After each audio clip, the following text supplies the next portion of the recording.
Well, I hope everybody is staying safe. As I told you last month, this is lasting longer than I ever thought. But Anna and her team have been awesome in making sure that everyone is safe, you have everything you need, you're always informed on a daily basis. And I know Anna and her team are working on getting you back to work and see what that looks like.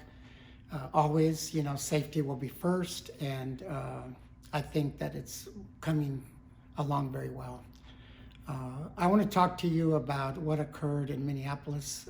I think I would be remiss if I didn't. I think some of you would be disappointed if I didn't make a comment about it.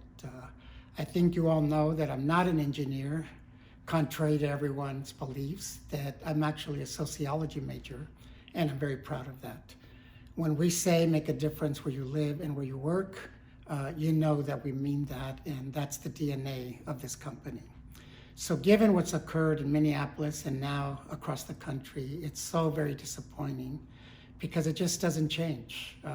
I was in high school when the 1965 riots took place. We were downtown when the Rodney King situation happened. And we've had many other instances, too many to mention, that is just so tragic. A dear friend of mine said to me, they used to beat us up and now they kill us. And it's just something that is sickening. People have asked me, what do you think the problem is? It's complicated. It's many different aspects. One, of course, is law enforcement. I have many friends in law enforcement.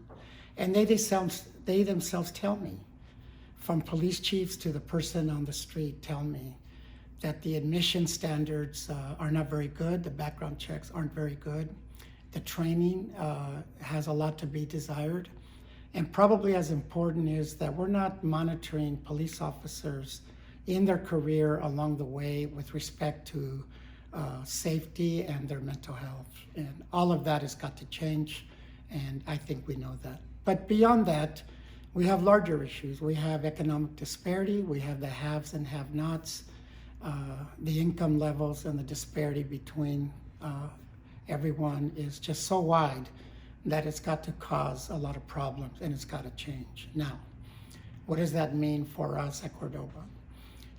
I'm very proud that we have a very diverse staff that represents the communities that we serve. I think that's why we've been successful.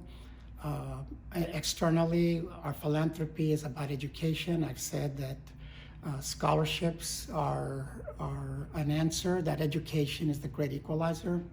But you know what, after a lot of thought, I think there's something that we, Cordoba, have to get involved with. And that is job creation, job retention, job training at every level. I am going to challenge my colleagues in the private sector to look at programs that they can initiate themselves, not necessarily government, to create jobs, to retrain people, and try to help out our communities. If someone has a job, they can take care of a lot of the issues that are facing their families. So we are going to make a slight shift from scholarships to job training, and I will be talking to you more about what does that really mean.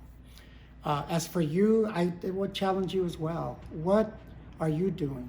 What can you do? What will you do to make a difference in your community? I think we're all responsible to the way we think, the way we talk, and the way we treat one another. And I'm asking you to think about it and think to yourselves what you can do to make a difference in this serious situation. And as always, finally, I just want to thank you for the work that you do.